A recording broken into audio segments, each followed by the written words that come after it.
was supposed to be there. It's hard to move when you're dead. They were all so confused. And the angel had explained it to them that Jesus had already told them what was going on, that Jesus was going to die. Of course Jesus was going to die. You don't confront corrupt systems of power without paying for it. But he didn't stay that way. The women went back to all the male disciples and then told them what they had seen and heard, and the guys didn't believe them. They thought the women were speaking nonsense. Surprise, surprise. But Peter ran to the tomb, and still it was empty. They were all so confused. See, you have to remember that it was still dark outside. And you know how your mind plays tricks on you when it's that early in the morning. You're not sure what's real and what's still a dream, what's actually happening and what's your imagination.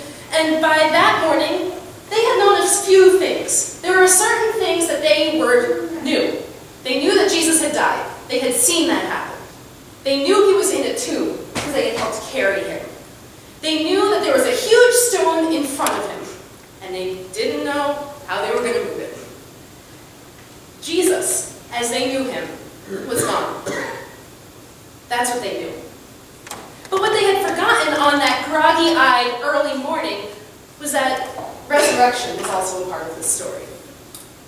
In the beginning was the Word, and the Word was with God, and the Word was God. The Word was with God in the beginning, and everything came into being through the Word, and without the Word, nothing came into being. What came into being through the Word was life. And the life was the light for all people. The light shines in the darkness, and the darkness cannot overcome it. The darkness cannot overcome it. This past week, as with many weeks, we have stood in the shadows, in the darkness. We have stood in the shadows of those who have been wounded and maimed, people killed in the name of terror in Brussels and in the Ivory Coast. We have stood in the shadows of a world of mourning, a world not sure how to move forward. This past week, as with many weeks here, we sit as people of faith telling ourselves that we know this story, that we know it from the past, that we know this story in Jesus' time. But in today's world of shadows and darkness, it seems like a groggy-eyed, pre-coffee dream. That in today's world of shadows and darkness, we wonder perhaps if maybe the strong do survive, if maybe might does make right, if really we should be looking out for number one. I suspect we all have those feelings every once in a while. So when we hear today's story about how the light shines through the darkness, about a tomb that bursts open and stays empty, we're not as much confused as curious. Curious about how in a world filled with violence and death we could expect anything else besides the strong to survive, for might to make right. Why we shouldn't look out for number one. But I have to ask you a question this morning. How's that working out for you? How's that working out for the world? Because the truth is, the way that the world very often operates is not working out. It's not sustainable. It has not shown us a way to life. Jesus has shown us the way of life. He has shown us that unselfish, sacrificial love, love of God, love of the other, is the way to life. And I am here this morning to tell you that that is very real. That is very real. Jesus was tried and convicted and executed for crimes he did not commit. He willingly gave his life and even forgave his murderers. And in that, he showed us what love really looks like. Our world is no different than it was 2,000 years ago. The disciples were Jesus' friends, and they watched their friend be executed. They had seen the tombstone rolled into place, and a few days had gone by, and they start to wonder again, like we always do. Wonder if the strong do survive. If might does make right, and if we really should be looking out for number one.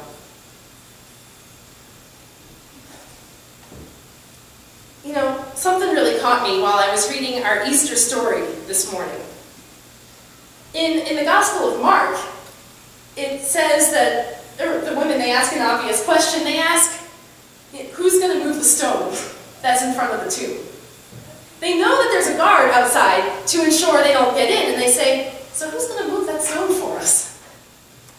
If they were following these rules that we so often consider in the world, that you got to be strong, that you got to be right, that you have to have everything in place, then logic was working against them. They didn't have answers. They didn't know how they were going to address every concern, every detail, even major details, like how they were going to get in of their plan that day.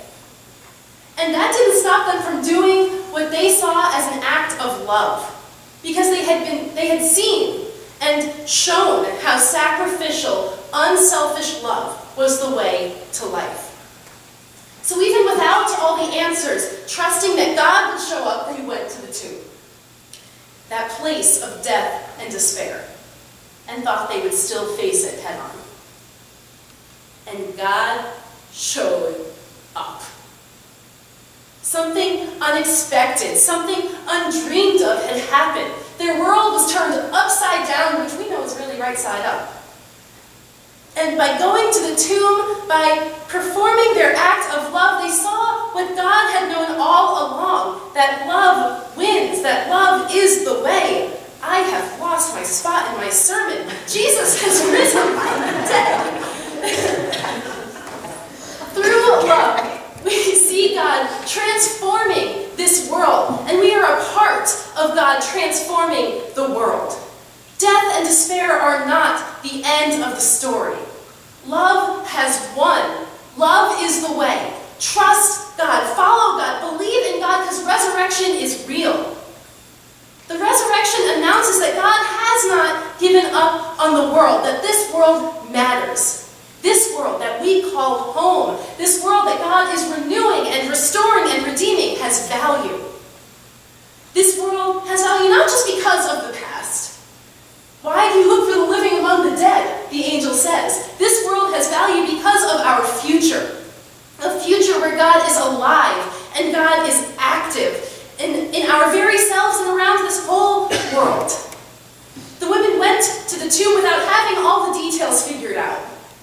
Without knowing every step of the next few hours, without knowing exactly what was going to happen, where and how, and who was going to do what, because they trusted that God's Spirit, at least, if nothing else, was alive and at work in the world. They didn't have to know everything, because they trusted in something.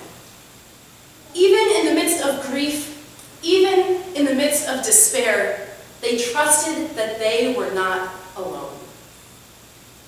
Resurrection says that what we do with our lives, right here, right now, it matters. Every act of compassion matters. Every work of art matters. Every outstretched hand matters. Every honest act of business matters. Greed and violence and abuse are not right, and they don't belong because they belong to death, and death does not belong. Every good thing, every hope, every sign is a taste of God's kingdom right now. A taste of how things actually are, a taste of how things actually could be, and even more, a taste of how things will be. Not possible, but true. The resurrection brought this world and the next together, a seamless reality saved by God. Jesus' friends arrived at the tomb and they heard the angel say, "He isn't here." Well, you didn't see that one coming, did you? They didn't know what to expect, and they still didn't expect that. And Jesus is alive, though. Jesus is alive, God is alive, and there's nothing left to fear, and nothing can ever be the same. We are living in this world in the midst of rescue, with endless possibilities. Don't worry about the details. Don't focus on the death. When you find yourself feeling like it's over, like it's lost and done and broken, never to be put together again, hold on a minute, because it's right then that things are about to begin. That's the good news today. Thanks be to God, and amen. Let us rise and sing together number 318, Christ is Alive.